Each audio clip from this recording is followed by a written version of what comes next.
Om Jananim Sharadam Devim Ramakrishnam Jagadgurum Padapadme Tayo Shritva Pranamami Muhurmuhu. Sri Ramakrishna is telling him, the author of the Gospel, finish the few duties you have on the hand, and then you will have peace.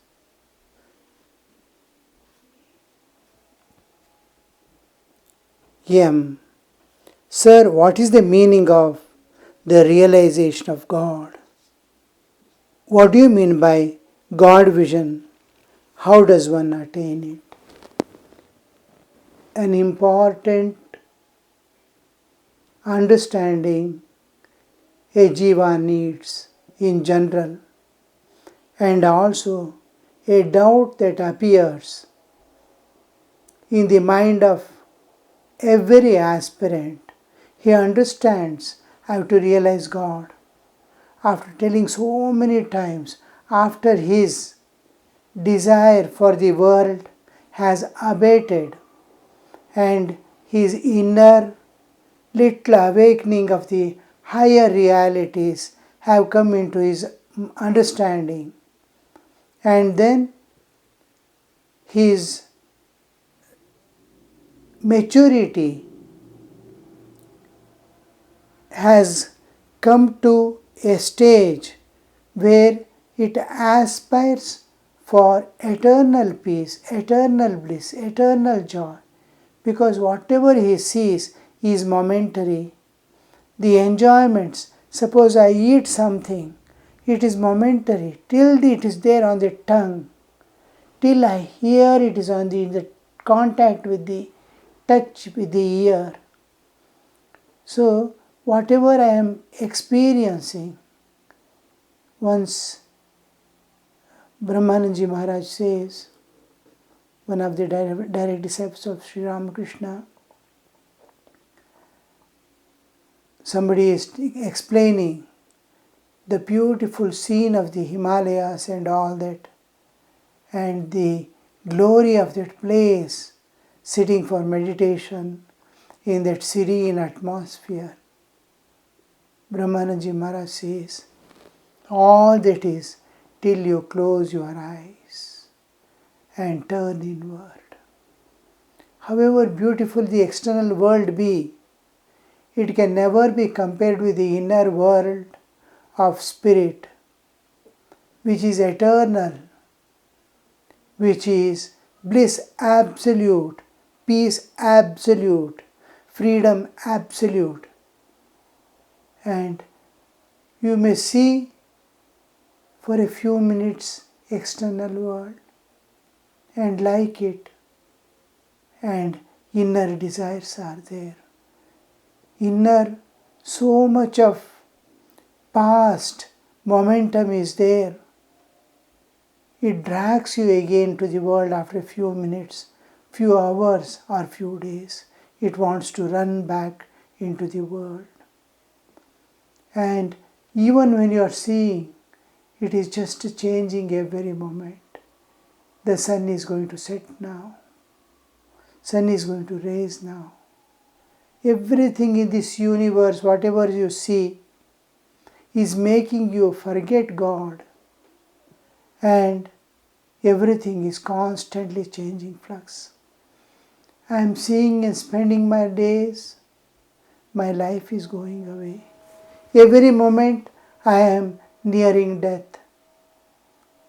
Then what is, after seeing all this, experiencing, analyzing, knowing, aspiring for the everlasting peace, everlasting, I want something beyond. I want something which is not going to slip away from my hand. So whatever I have is going to go away in a few days. All going to disappear. So where is permanency? Where is eternal. Sri Ramakrishna says all this is today's play. Life is going away.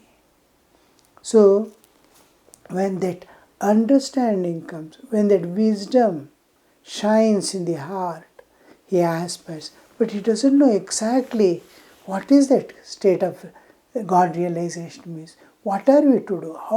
What exactly would be vision of God? Sir, what is the meaning of realization of God? What do you mean by God vision? How does one attain it? Master, according to the Vaishnavas, the aspirants and the seers of God may be divided into two groups. These are Pravartaka, the Sadhaka and the Siddha.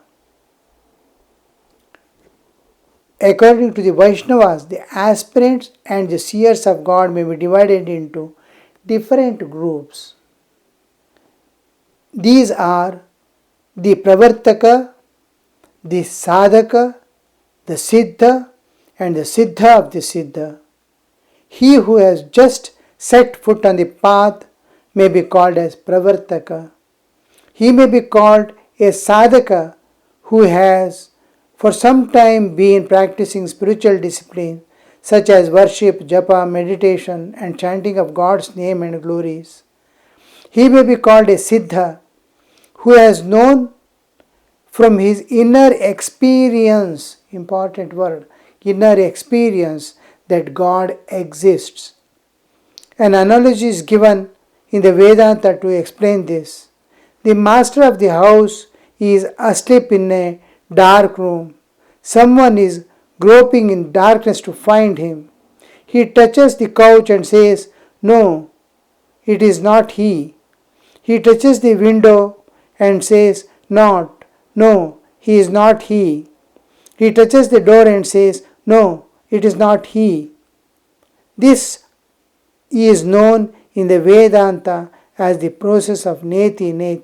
Not this. At last his hand touches the master's body. He explains, "Here he is." In other words, he is now conscious of the existence of the master.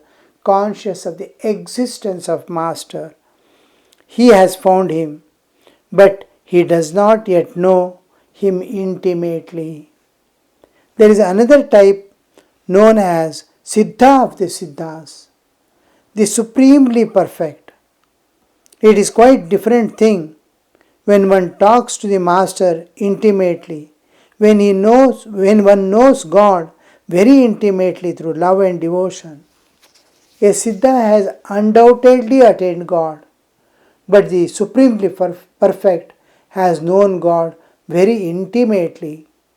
But in order to realize God, one must assume one of these attitudes: Shanta, Dasya, Sakhya, Vatsalya or Madhura. Now, Sri Ramakrishna is explaining what God is cannot be explained.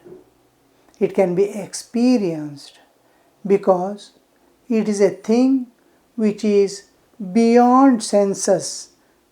Senses cannot perceive it unless God manifests in a way that senses can perceive it. God manifests in physical form, like Sri Ramakrishna has come down. Then I can see with my eyes. This is called incarnation of God. Otherwise, God cannot be seen or perceived through the senses. He cannot be conceived by mind. What God could be? There is no comparison.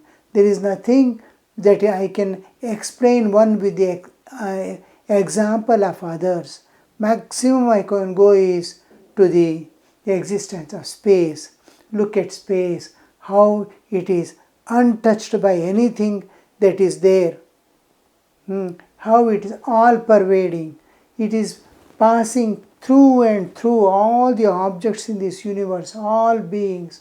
You can see wall is there, wall is here, and space is pervading the wall and penetrating. Like suppose a glass ball is there, solid glass ball. If you put a torch, the light passes through. It is opaque, then the light doesn't pass through. Here space is so subtle, because light is subtler than the glass, it passes through. So it is able to, space is such a thing which can pass through every object which is there. It has given room for every object to stay within it. It has given, and it pervades every object, every life, whatever is there within the universe. It pervades, space pervades. With that example, even space it pervades, subtler than the space. And all these are constantly changing space and time. This universe is governed by space and time. It is spaceless, timeless existence, and cannot be. When we come to the level of this one, you can fire, it has given room, but fire cannot burn it. It is not by giving room to an object, it is not limited by the object. It pervades and gives it is the substratum in which this is existing. Now fire is there, water is there, air is there, in this space many things are there, living beings are there in this space, and space is not affected by any of them, though it has given room for all these objects. Fire does not burn, but fire is pervaded by the space. It is in and through the fire exists, but it is not affected by it. Because it has given room, because it has appeared in it, because it is disappearing in it, it doesn't get affected.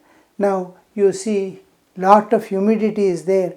It is going to condense when the winter comes, and everywhere there will be fog. It doesn't get affected. The fog cannot, it is just appearing now. It was not there, fog was not there. It was humidity. Now fog forms, but fog doesn't limit it or stain it or do anything. Any color you throw in the space, it doesn't stain the space. Put fire, it doesn't. So space, even heat, such a tremendous heat is also pervaded by space, but space doesn't get heated up. Such a thing it is. Now I can compare, but when it comes beyond the space and time, whatever is within the space and time is constantly changing flux. Time is there affecting. Everything is. Within the universe means there is a cycle. Universe itself is a cycle.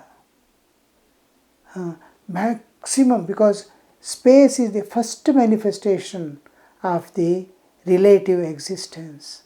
In that all other objects come later on, one by one. Akasha, Akashad, Vayu, Vayu, Agni, Agni, Rapa, Adve, Prithivi, all this, one by one comes. The root existence is this unaffectedness. To that I can go. And what is beyond space? Where there is no space, existence is the existence without space. Existence without time is unconceivable. In timeless, spaceless, infinite, eternal existence, this universe appears and disappears. Within the universe, what exists? Everything, because of its limitation, the universe itself, because of its limitation, undergoes cycle. Once a cycle is formed, once a universe is formed, it goes on cyclic order. Now you see the water falling as rain, flowing down as river and reaching the ocean, then again becoming cloud and again falling rain.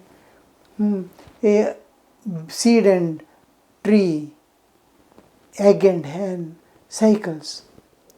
The universe also, entire universe, it goes to the causal form, dissolves in the absolute, and again appears cycling. Once the cycle is formed, it goes eternally, unendingly. It may be having a beginning, but it doesn't have an end as such. Prakriti, the cycle dissolves in the absolute, again appears, because the energy behind is eternal, unchanging, unlimited. Energy can never be created nor be destroyed, but it is always there. That energy is infinite, eternal, the Chit Shakti of the eternal existence, eternal, infinite existence beyond time and space.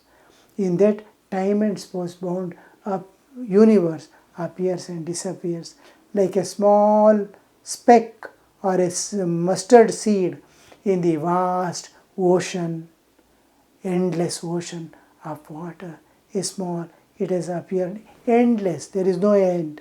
Somewhere it appears and disappears. Small universes, millions and millions of universes appear and disappear, time and space bound. So, that which is eternal, unchanging, which pervades everything, even in life, you can see it is the what our universe is there. We are in the universe, we are part and parcel of the universe. And you can see in what the universe appears with all these beings. Yato va imani bhutani jayante, yena bhutani jivanti, yat prayanti abhisamvishanti, tat vijijñāsasva, tad brahmeti. The Varuni, to Varuni, the Varuni goes, his son, Bhrigu, and asks, Father, what is Brahman, what is God? And he says, this is, you go and do tapas. I cannot tell you what it is, but I can hint at it. Yato va imani bhutani, all these beings and material world in which it appears, from where it appears. Yato va imani bhutani, yena bhutani jivanti, in which all these exists, sustained, in which it is sustained, and into which it goes and dissolves back again. Yat pratyabhisamvishanti tat vijijñāsatva. Know that what it is yourself. So he goes for the tapas. So from where all this coming to, this is all the maximum we can tell what is God. And it is pervade, it is in it, it appears, it is the substratum of all this on which it is sustaining. The universe, the substratum is also God. From which it is appearing is also called the Brahman, the absolute, unchanging, eternal reality. So in it, it is pervaded by it. Sutratma. As Sutratma, it pervades everything. As Antaryamin, it lives in all beings. You can find the same eternal, infinite existence in every jiva as the Atman. Here it is time and space bound, so there is no oneness. The space in one pot is not the space, though space is one, akhanda, but there we see the space different. Here and there is there, here and there also is not there. Very difficult to conceive the Chaitanya. The Chaitanya, to understand what is Chaitanya, we need lot of imagination.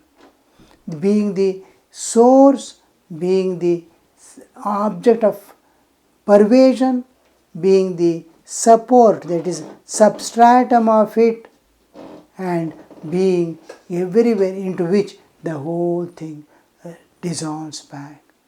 So anything within the universe, everything, because of its limited existence, limited by space and time, everything becomes cyclic order.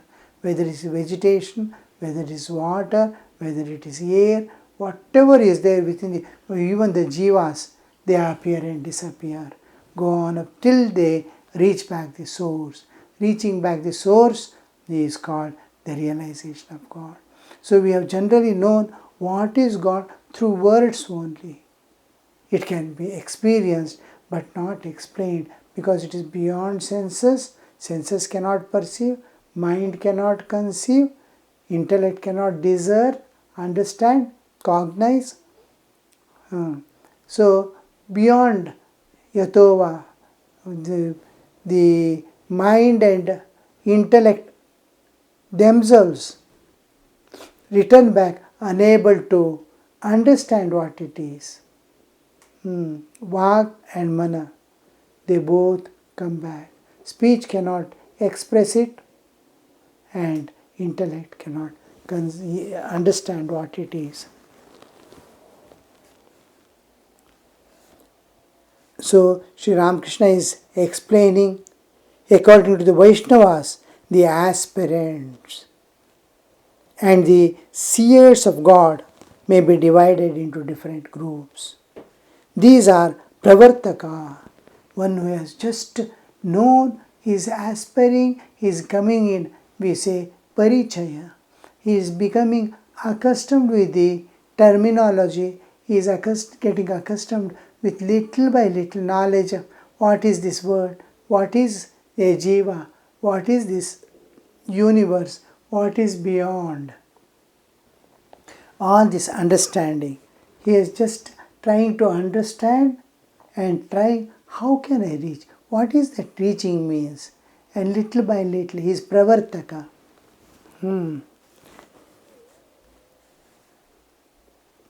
He who has just set foot on the path may be called pravartaka.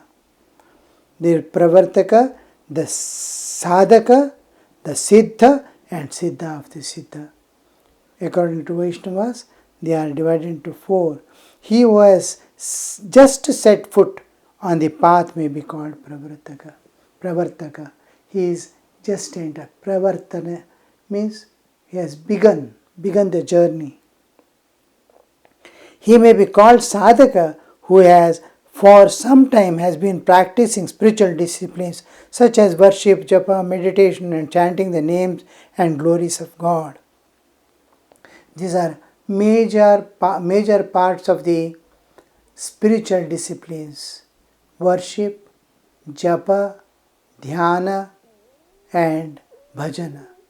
These are commonly the spiritual aspirants take to these means of transcending the nature, trying to stretch themselves beyond mind and senses to reach, to understand, to capture it. So these are pravartaka, sadhaka. He may be called sadhaka who has for some time,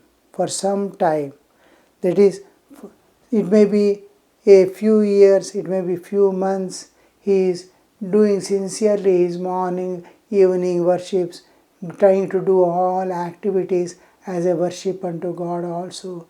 All this, he is adopting the methods generally adopted by others or guided by Guru or through reading and understanding.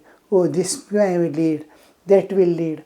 He reads the lives of saints and their way of going. The so many sadhakas, so many siddhas. How did they go? Now I want to go to Kailas Manasarovar. I will first start searching. Anybody has gone there. And trying to get the information from them. Or now Google is there. But even a few decades back it was not there. Not century. Few decades back it was not there. So where from do we get the information? Is from the people who have reached and come. So everything we have to refer to a person who has reached that state and come. From there we get exactly the first thing we here also in spiritual life, who has succeeded. So many saints. freely spending there as totally free from the nature forever, as Jivan Muktas they lived. And there are, even at all times in this universe, somewhere some people will be there who have transcended living. Nature will never be deprived of, or this world will never be deprived of a person who has not reached the God, who has transcended the nature and gone beyond, who has entered into the transcendental realm and says, yes, I have seen, I have gone. Somewhere it will be there. And it's very difficult to identify them unless they reveal themselves. Yes, I have seen. And how do you know? The Shastras like Bhagavad Gita, Sthita Prajna Lakshanas, Gunatrayatita, and all these you can see from the sign. The main two things is he is not attracted by what Sri Ramakrishna says, Kamini Kanchana. He is free from all attractions and bindings. He is free. He has his mind doesn't go towards the worldly enjoyments or possessions, even by mistake. And no suffering or pleasures of life can affect him. He is not bound by karma also. These are a few things that by which you can recognize a person who has realized God. So Sri Ramakrishna is telling about this sadhaka. Now from pravartika he is sadhaka. In sadhaka we see there is a awakening. Pravartaka is trying to know things. Sadhaka is who has already decided to reach that goal. The awakening of sadhakatva in a person happens at a late, even after he becomes a sadhaka. I have to realize God. I have to realize God. When he says he has become sadhaka, come what may, I have to realize God. But this sadhaka, till then, he is a pravartaka, trying to understand, trying to walk, trying to know the path and all. And when he has decided, yes, I have to realize God in this life, the inner voice calling him, the universe, the nature demanding him to go in that path, something driving.